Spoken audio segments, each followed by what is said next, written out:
antes e depois da lei. E um jeito diferente de assistir TV.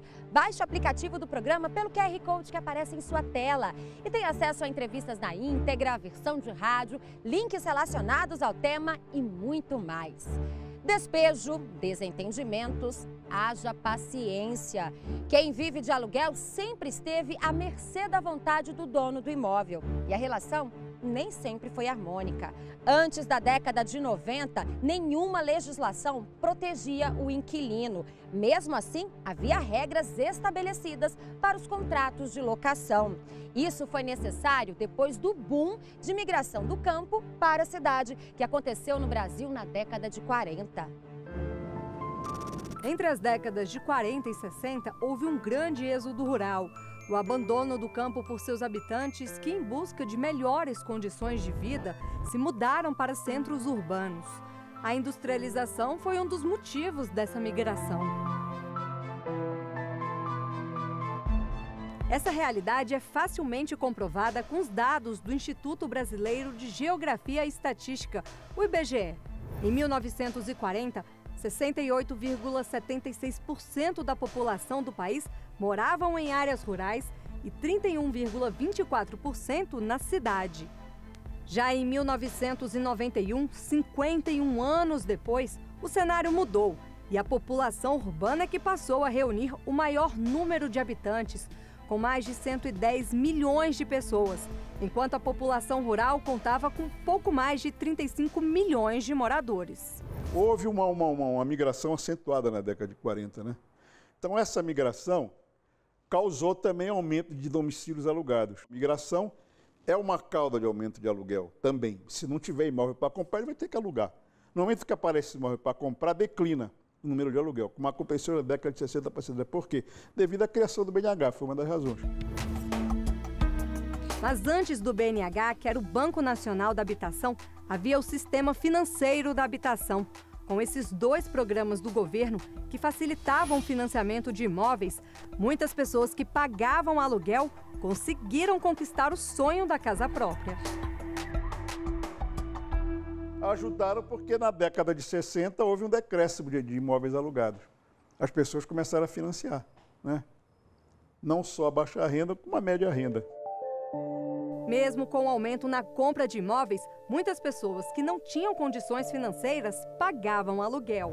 Até 1991, existiam 3 leis que tratavam sobre locação, mas nenhuma delas protegia os direitos dos inquilinos. Eram leis que eram protetivas ao locador, não ao locatário. Havia uma proteção para o proprietário do imóvel e não para quem estava alugando. O maior problema é que o inquilino não tinha nenhuma garantia de moradia. Os contratos eram feitos por 2 meses, 6 meses, 1 ano, não tinha uma regra. O proprietário podia descumprir a qualquer momento e quem sofria era a família que pagava o aluguel. A aposentada Maria do Socorro conhece bem essa realidade e já passou por muitos constrangimentos. Ela conta que uma vez a proprietária pediu a casa antes de acabar o contrato. Para forçar a saída da família, a dona do imóvel começou a passar o dia todo na casa dela. Eu fiquei louca procurando um aluguel e não encontrei. Aí fui trabalhar. Era final de semana, eu não consegui. Fui trabalhar na segunda-feira. Já estava com a metade das coisas embaladas, né? Porque na hora que encontrasse, mudava. Quando eu cheguei do serviço, 6h30, ela estava lá em casa. Aí eu falei, dona Auxiliadora, eu não consegui a casa ainda. Ela falou assim, pois eu quero a minha casa. Aí tinha um telefone, ela cortou o telefone, desligou porque a linha era da casa, né?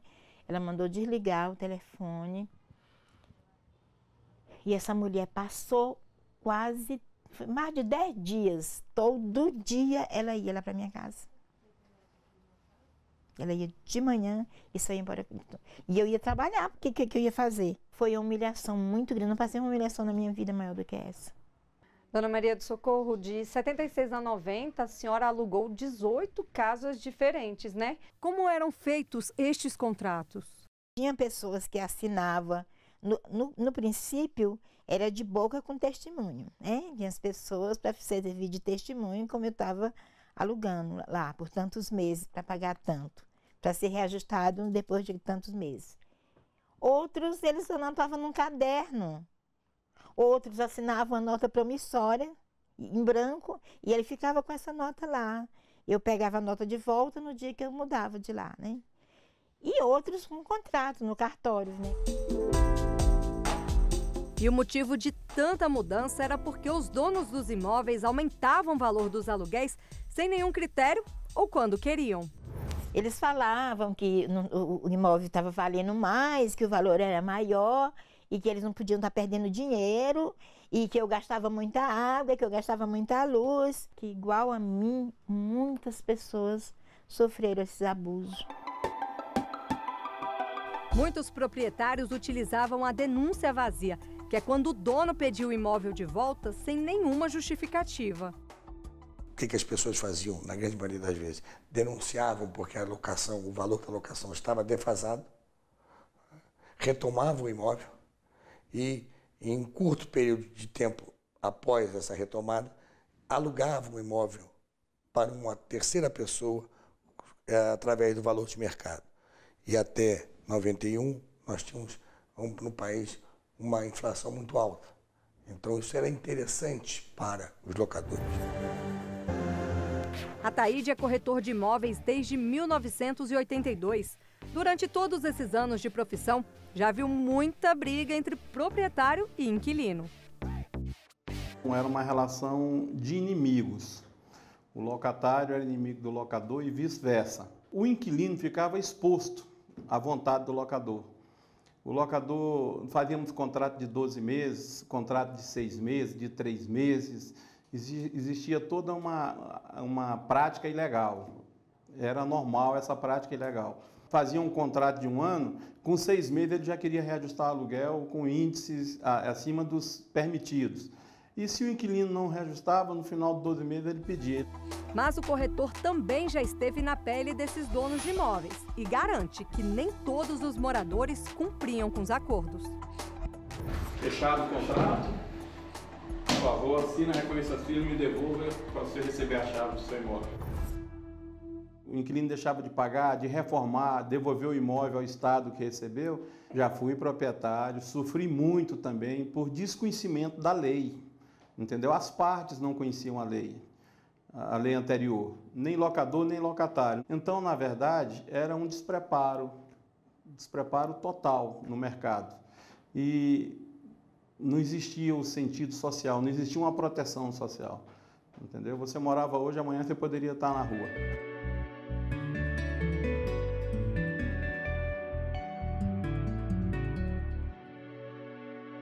Amenizar conflitos entre quem aluga e quem está locando um imóvel. A lei do inquilinato veio para ajustar na medida essa relação marcada por descompassos. Entre as vantagens, para o locatário, a garantia de receber os aluguéis atrasados. Para o inquilino, a segurança de permanecer no imóvel sem a devolução a qualquer tempo.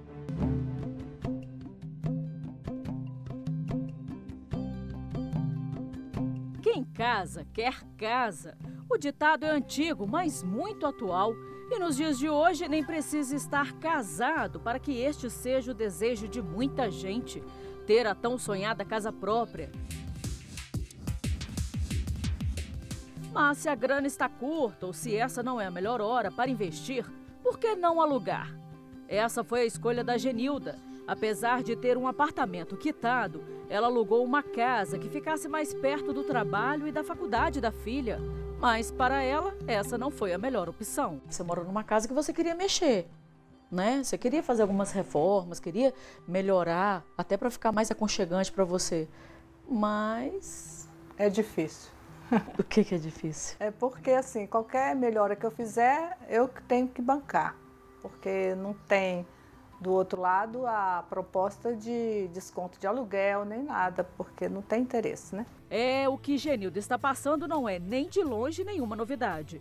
Mas a Lei 8.245, de 18 de outubro de 1991, conhecida como a Lei do Inquilinato, veio para tentar resolver esse impasse entre inquilino e proprietário, solucionar um problema antigo, tirar esse calo do pé um do outro, Porque, afinal, as dúvidas na hora de alugar um imóvel não partia só de quem estava alugando, mas também de quem o alugava. A lei do inquilinato veio no mesmo sentido de outras legislações daquela mesma época, após a Constituição Federal de 1988, para proteger determinadas categorias que mereciam proteção dentro do novo espírito constitucional, como, por exemplo, o Estatuto da Criança e do Adolescente, que é de 1992, a Lei do Bem de Família, de 1990, e vários outros diplomas que, naquele começo dos anos 90, trouxeram essas proteções necessárias, pensando em certos princípios que a Constituição nos outorgou. A lei do inquilinato surgiu em 91, quando o mercado de locação era o mais tumultuado de todos os mercados econômicos. Havia um déficit habitacional de cerca de 12 milhões de unidades, o que fazia com que proprietários e inquilinos fossem inimigos. A lei surgiu para equilibrar mais a relação jurídica entre as partes e incentivar os investimentos no setor da construção de imóveis para alugar. Mas com as transformações da sociedade atual, por melhor que fosse a lei, ela teria de ser modernizada. Foi por isso que em 2009 surgiu a Lei 12.112 para tentar solucionar os conflitos locatícios, principalmente as ações de despejo. A demora na solução dessas ações era um fator que desestimulava investimentos nesta área. A lei só é boa quando é bom para os dois lados. Foi exatamente o que aconteceu com essa lei que nós demos entrada e foi aprovada em 2009. O que é que acontecia? Não tinha segurança jurídica. Então os donos dos imóveis tinham medo de alugar os seus imóveis e não receber e não poder tomar seu imóvel de volta. Com a lei, essa lei permitiu que as pessoas tivessem segurança jurídica, passassem a alugar seus imóveis e aqueceu o mercado. Porque o mercado tinha cerca de 30 mil, só em São Paulo, 30 mil imóveis que não estavam alugados. E após essa lei, esses imóveis passaram a ser gradativamente a ser alugados, chegando ao ponto de ter apenas 3 mil imóveis desalugados na última informação que nós tivemos. Sem sofrer nenhuma alteração no setor imobiliário urbano, a lei foi tendo algumas revisões para melhorar ainda mais a relação locador versus locatário. E aí, quem era proprietário passou a ser também inquilino. A lei do inquilinato mudou o quê? Melhorou para quem? Para o inquilino ou para o proprietário? Olha, a lei do inquilinato melhorou para todos. Antes de 1991, quando foi regulamentada a Lei 8.245/91, o mercado imobiliário brasileiro simplesmente estava estagnado. Você levava, em médias, 8 anos para tirar uma pessoa do imóvel. O que acontecia naquele período? As pessoas compravam imóvel porque você poderia investir imóvel ou na poupança ou uma aplicação financeira. E alguns compravam imóvel, deixavam imóvel fechado, pagava condomínio e IPTU, mas tinha a valorização, permanecia ele fechado. E criou-se um grande déficit habitacional, ninguém mais investia em imóvel para alocação. No momento em que os inquilinos e os proprietários e a justiça e a lei entendeu que estava faltando uma segurança jurídica para os contratos, criou-se a Lei 8.245/91. A partir desse momento, as pessoas começaram a comprar imóvel para alocação, houve uma grande oferta, houve uma redução no valor de aluguel e durante 18 anos houve aí uma tranquilidade muito grande nessa lei. Essa lei só foi aperfeiçoada em 10 artigos, 18 anos depois, justamente para facilitar algumas questões e ampliar, inclusive, a modalidade, a forma da locação.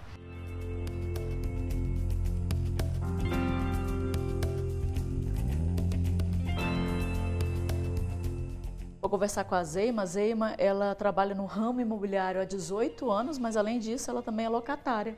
Locatária há 13 anos. Zeima tem os dois perfis, né, Zeima? Sim. Você, como dona de imobiliária, o que essa lei mudou para você? O que melhorou para você nesse ramo? Acho que para todo o mercado imobiliário, o que alterou foi principalmente na parte de fiadores, né? Porque agora a justiça ela precisa, se não houver nenhum tipo de fiança no contrato, ele é mais fácil para mover uma ação de despejo. Então isso para a área imobiliária facilitou bastante. Se por um lado a lei protege o proprietário, dando mais agilidade às ações de despejo, também dá mais garantias ao inquilino, mas claro, em caso de bons pagadores, porque no acordo de aluguel, alguns critérios podem ser negociados durante o contrato. Lembra da dona Genilda? Apesar da experiência como locatária não ser das melhores, na hora de alugar o imóvel dela, a proprietária foi bem menos exigente. Tem 3 anos que você está aqui nessa casa e você alugou o apartamento, né, que fica longe. Mas quem morava no apartamento, a sua inquilina, ela saiu da casa antes do contrato vencer. Exatamente, ela recebeu a casa pelo governo, né, e estava com dificuldades, né, de pagar o aluguel e mais a prestação do imóvel que ela estava recebendo e fazer a mudança.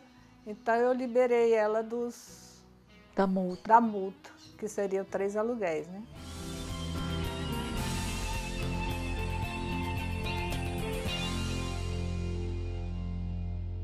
Brigas, discussões e nada de acordo. Cada um com a sua razão e nada de solução. Depois de regras mais específicas para a locação, o cenário vem mudando. Mesmo tendo condições financeiras para comprar a casa própria, a advogada Angelita mora de aluguel em Brasília e isso já faz algum tempo. Primeiro porque quando nós viemos para cá, nós optamos por não vender o imóvel na cidade onde nós morávamos. Até para ver como é que ia ser o nosso estar em Brasília, né? Se nós íamos nos ambientar, se ia dar certo aqui. E acabou ficando. Nós começamos a alugar. Primeiro achamos uma casa que não era muito boa assim, de estrutura, mas era num lugar bom. Então ficamos naquela casa 1 ano, depois com o tempo fomos conhecendo a região e daí fomos alugando outras casas até nós chegarmos nessa daqui que nós consideramos como uma casa ideal, tamanho para os nossos filhos e localização também. Depois das novas mudanças da lei do inquilinato, alugar se tornou uma atividade mais atrativa e mesmo para quem já tem o próprio imóvel. Então nós optamos por alugar a casa onde nós temos no Paraná e com o dinheiro do aluguel nós pagamos o aluguel aqui. O que é bom é que a gente se encontrar uma outra casa melhor, termina o contrato e nós vamos para outra casa. Em 1991, no ano da criação da lei do inquilinato, pouco mais de 5 milhões de domicílios eram alugados no Brasil, ou seja, 16% da população moravam de aluguel, isso segundo o censo realizado naquele ano. No último levantamento feito pelo IBGE em 2013, o número de imóveis alugados no país teve um aumento significativo graças às alterações na lei. Foi para quase 12 milhões de domicílios alugados, um crescimento de aproximadamente 6 milhões de moradias alugadas a mais no mercado. Apesar de ter um emprego fixo, Alano quis investir no ramo imobiliário. Já aluga imóveis há uns 4 anos, mas a última inquilina deu dor de cabeça para o jovem empreendedor. Por pena da moradora, Alano resolveu alugar o apartamento sem pedir fiador e a caução. E por conta disso, quem acabou pagando o pato foi ele. Eu fiquei com prejuízo de aproximadamente 4 a 3 meses de aluguel com o condomínio e com a SEB, a Luiz. Além do que a pessoa ter deixado meu imóvel um pouco deteriorado, no caso da entrega. E apesar de não ter cumprido todo o prazo de contrato, eu não podia chegar e simplesmente reaver meu imóvel, porque eu ainda estava vigorando o prazo de locação. Então isso me deu muita dor de cabeça, de ter que ir atrás de um advogado para conversar, entender toda a situação e o prejuízo financeiro. Se tivesse seguido à risca a lei do inquilinato, Alano não teria tido prejuízos. A gente não pode se deixar se sensibilizar muito, às vezes pela situação da pessoa, porque foi no caso desse meu problema que eu tive com ela, se aluga porque precisa. Francisco também se arriscou no novo mercado, mas assim como o Alano, o advogado também não teve muita sorte. Muitas vezes assim, você tenta ajudar e acaba tendo mais prejuízo, né? Assim, eu fiquei até um pouco sensibilizado com o que ele me contou em relação ao problema pessoal, abri mão da multa e só que ele não reconheceu isso e me prejudicou ainda mais. Ou seja, hoje eu aprendi que eu deveria realmente ter seguido o contrato à risca, deveria ter exigido a multa, porque pelo menos dessa forma eu teria tido menos prejuízo. Apesar dos problemas que Francisco e Alano tiveram na hora de alugar o imóvel, especialistas garantem que as novas regras trouxeram mudanças positivas para o mercado imobiliário. O mercado imobiliário brasileiro de locação, ele está passando por um momento muito bom. Vamos dizer que nós temos hoje no Brasil algo em torno de 60 milhões de habitações. Nós ultrapassamos 10 milhões de contratos de locações. É muito pequeno se comparado com os demais países. Aí tem países que ultrapassam a casa, inclusive, de 70% de imóveis locados. Com isso, o mercado voltou a ser aquecido, os proprietários voltaram a ter os seus imóveis alugados, os imóveis começaram a ter venda, que estavam sem vender, ninguém queria vender, comprar imóvel, porque muita gente compra imóvel para investir. Com essa situação que estava, pararam de comprar um imóvel para investir. Para este advogado, o principal objetivo das alterações na lei do inquilinato foi, além de aquecer o mercado de locação de imóveis, mas principalmente equilibrar a relação entre o proprietário e inquilino. Como toda lei, a intenção dela foi, de fato, tentar regulamentar da maneira mais justa, eficaz, possível, essa relação jurídico-locatícia, que é tão comum do direito civil e tão importante para o próprio desenvolvimento de um país. E mesmo com uma boa convivência entre locador e inquilino, Francisco e Alano não abrem mão de estarem amparados pela legislação. O básico meu é fiador ou a caução, por segurança. Hoje eu não abro mão disso. O contrato está bem amarrado, tudo nos conformes, e eu acho que dessa vez assim, eu não vou ser tão bonzinho quanto eu fui da última vez. Antes e depois da lei. Aqui você acompanha os direitos e deveres do cidadão, os passos da justiça e as decisões que mudaram histórias de vida. Nós temos um encontro marcado na próxima semana com mais uma lei que faz a diferença na vida dos brasileiros. Participe! Mande um e-mail para antes e depois da lei @stj.jus.br. E não se esqueça, a sua participação é muito importante para nós. Eu fico por aqui, obrigada pela sua companhia e até o próximo programa.